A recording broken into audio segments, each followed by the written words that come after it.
Thanks for stopping by Drama and True ASMR. Tonight we are continuing Chuck Palaniuk's Lullaby, and I'm going to try to read more than 2 chapters tonight because we have several more chapters to go. There are 44 chapters, so I'm going to try to read more tonight. Here we go.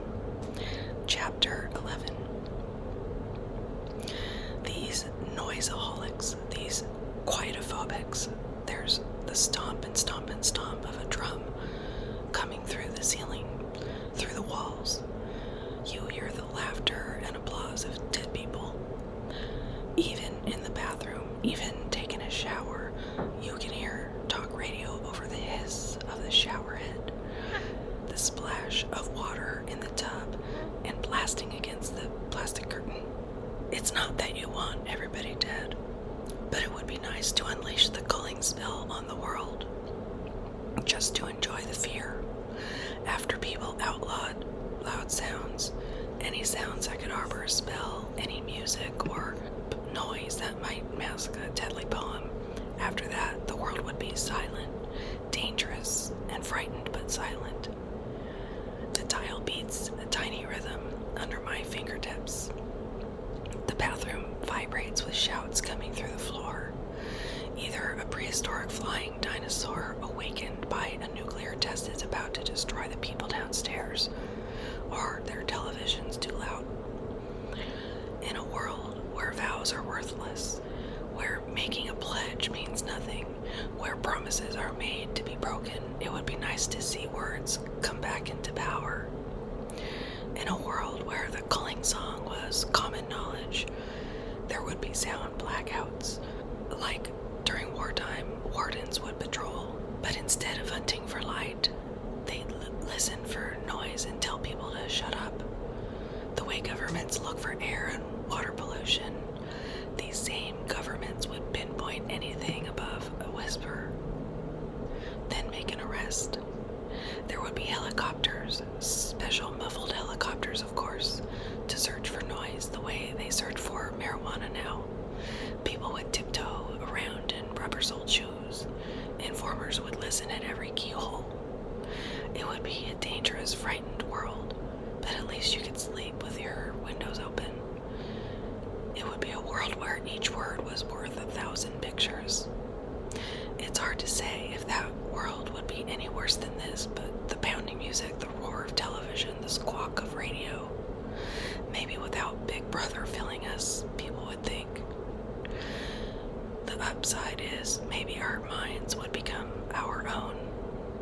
It's harmless, so I say the first line of the culling poem. There's no one here to kill, no way anyone can hear it.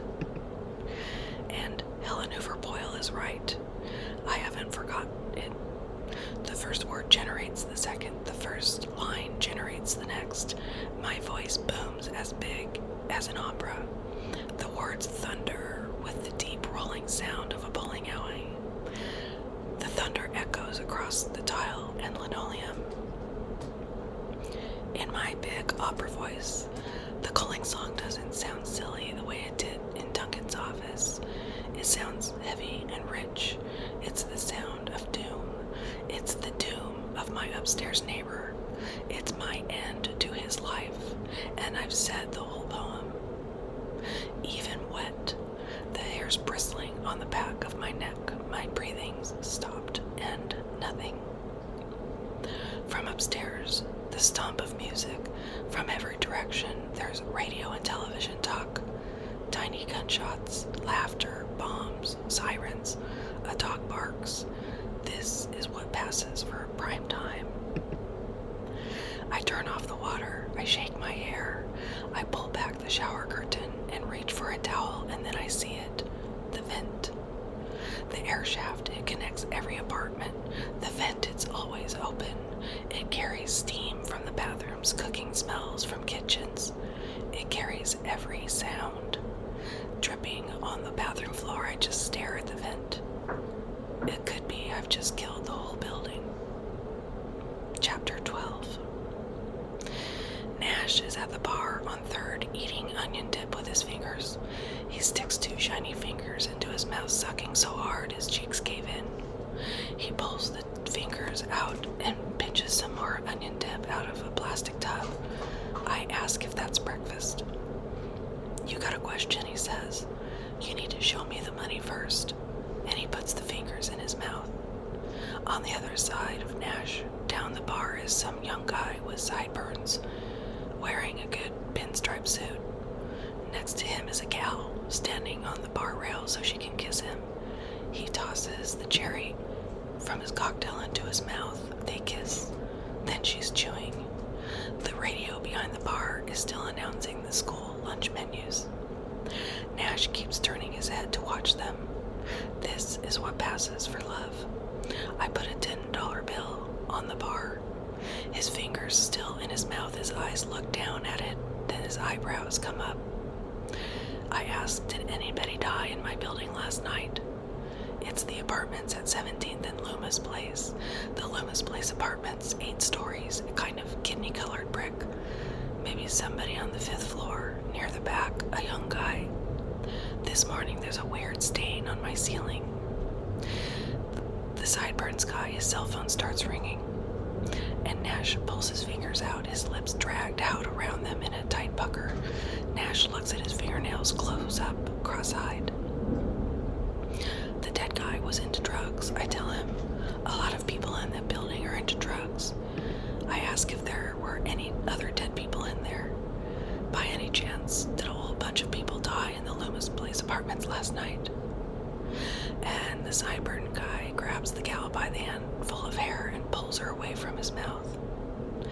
With his other hand, he takes a phone from inside his coat and flips it open, saying, "Hello." I say they'd all be found with no apparent cause of death. Nash stirs a finger around in the onion dip and says, "That your building?" "Yeah, I already said that." Still holding the gal by her hair, talking into the phone, the sideburns guy says, "No, honey." He says, "I'm at the doctor's office right now, and it doesn't look very good." The gal closes her eyes. She arches her neck back and grinds her hair into his hand. And the sideburn guy says, "No, it looks like it's metastasized." He says, "No, I'm okay." The gal opens her eyes. He winks at her. She smiles. And the sideburns guy says, "That means a lot right now. I love you too." He hangs up and he pulls the gal's face into his. And Nash takes the 10 off the bar and stuffs it into his pocket. He says, "Nope, I didn't hear anything." The gal, her feet slip off the bar rail, and she laughs. She steps back up and says, "Was that her?" And the sideburns guy says, "No." And without me trying, it happens. Me, just looking at the sideburns guy, the song flits through my head. The song, my voice in the shower, the voice of doom.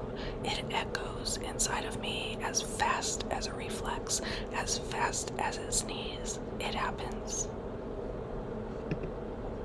Nash, his breath is nothing but onions. He says, "It sounds kind of funny, you asking that." He puts his stirring finger in his mouth. And the gal down the bar says, "Marty." And the sideburns guy leaning against the bar slides to the floor. Nash turns to look.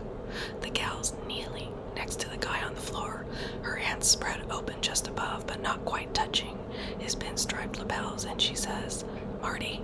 Her fingers are painted sparkling purple. Her purple lipstick is smeared all around the guy's mouth. And maybe the guy's really sick. Maybe he's choked on a cherry.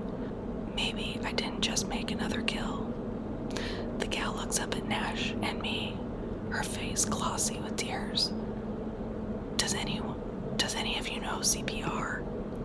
Nash puts his fingers back in the onion dip, and I step over the body, past the gal, pulling on my coat, headed for the door. Chapter 13. 13 is not a good number in suspicious circles. Back in the newsroom, Wilson from the international desk wants to know if I've seen Henderson today. Baker from the books desk says Henderson didn't call in sick, and he doesn't answer his phone at home. Oliphant from Special Features Desk says, Streeter, you seen this? He hands me a tear sheet, and the ad says, attention patrons of the French salon. It says, have you experienced severe bleeding and scarring as a result of recent facials? The phone number is one I haven't seen before, and when I dial, a woman answers, Dugan, Diller and Dunn, attorneys at law, she says, and I hang up. Oliphant stands by my desk and says, while you're here, say something nice about Duncan.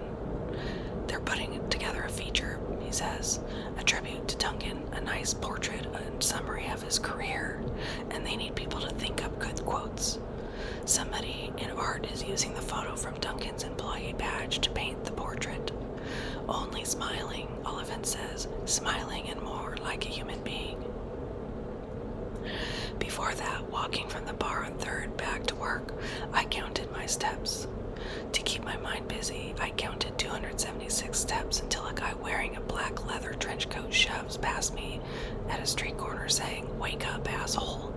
The sign says walk. Hitting me as sudden as a yawn, me glaring at the guy's black leather back, the culling song loops through my head. Still crossing the street, the guy in the trench coat lifts his foot to step over a far curb, but doesn't clear it. His toe kicks into the curb halfway up and he pitches forward into the sidewalk, flat on his forehead. It's the sound of dropping an egg on the kitchen floor, only a really big egg full of blood and brains. His arms lay straight down at his sides. The toes of his black wingtips hang off the little curb over the gutter. I step past him, counting 277, 278, 279. A block from the newspaper, a sawhorse barricade blocks the sidewalk. A police officer in a blue uniform stands on the other side, shaking his head. You can go back and cross the street. This sidewalk's closed, he says. They're shooting a movie up the block. Hitting me as fast as a cramp, me scowling at his badge, the 8 lines of the song run through my mind. The officer's eyes roll up until only the whites show. One gloved hand gets halfway to his chest, and his knees fold. His chin comes down on the top edge of the barricade so hard, you can hear his teeth click together. Something pink flies out. It's the tip of his tongue. Counting 345, 346, 347, I haul one leg, then the other over the barricade and keep walking. A woman with a walkie-talkie in one hand steps into my path, one arm straight out in front of her, her hand reaching out to stop me. The moment before her hand should grab my arm, her eyes roll over and her lips drop open. A thread of drool slips out one corner of her slack mouth, and she falls through my path, her walkie-talkie saying, Jeannie, Jean, stand by. The last words of the culling song trail through my head. 359, 360, 361. I keep walking as people rush past me in the other direction. A woman with a light meter hanging on a cord around her neck says, did somebody call an ambulance? People dressed in rags, wearing thick makeup and drinking water out of little blue glass bottles. They stand in front of shopping carts piled with trash under big lights and reflectors, stretching their necks to see where I've been. The curb is lined with big trailers and motorhomes with the smell of diesel generators running in between them. Paper cups half full of coffee are sitting everywhere. Counting 378, 379, 380, I step over the barricade on the far side and keep walking. It takes 412 steps to get to the newsroom. In the elevator, on the way up, there's already too many people crowded in. On the 5th floor, another man tries to shoulder his way into the car. Sudden as breaking a sweat, me squeezed against the back of the elevator. My mind spits out the culling song so hard, my lips move with each word. The man looks at us all and seems to step back in slow motion. Before we see him hit the floor, the doors are closed and we're going up. In the newsroom, is missing. Oliphant comes over while I'm dialing my phone. He tells me about the tribute to Duncan, asks for quotes. He shows me the ad on the tear sheet, the ad about the French salon, the bleeding facials. Oliphant asks where my next installment is on the Cryptid series. The phone in my hand, I'm counting 435, counting 436, counting 437. To him, I say just not to piss me off. A woman's voice on the phone says, Helen Boyle Realty, may I help you? And Oliphant says, have you tried counting to 10? The details about Oliphant are he's fat and his hands sweated brown handprints on the tear sheet he shows me. His computer password is password, and I say I passed in a long time ago. And the voice on the phone says hello. With my hand over the phone, I tell Oliphant there must be a virus going around. That's probably why Anderson's gone. I'm going home, but I promise to file my story from there. Oliphant mouths the words 4 o'clock deadline, and he taps the face of his wristwatch. And into the phone I ask, is Eleanor Boyle in the office? I say my name's Streeter, and I need to see her right away.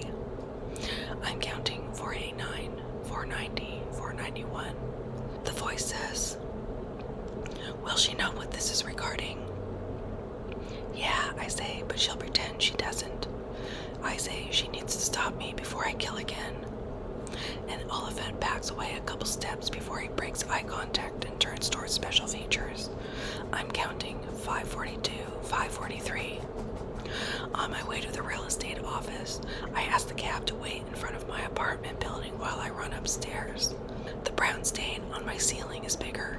It's maybe as round as a tire, only now the stain has arms and legs. Back in the cab, I try to buckle my seatbelt, but it's adjusted too small. It cuts into me, my gut riding on top of it, and I hear Helen Boyle saying middle-aged, 5'10", maybe 170 pounds, Caucasian, brown, green.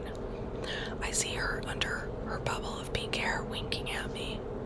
I tell the driver the address for the real estate office, and I tell him that he can drive as fast as he wants, but just not to piss me off. The details about the cab are it stinks. The seat is black and sticky. It's a cab. I say I have a little problem with anger.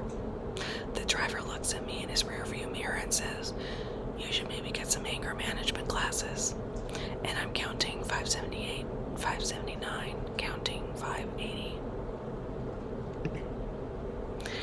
I think we're going to end it there. We'll start next time with chapter 14. Here's one question I have. How come the person who knows the calling song doesn't die? So the person delivering the calling song never dies even though they might hear it. I don't know. Isn't that weird? I haven't heard that explained yet. Thank you.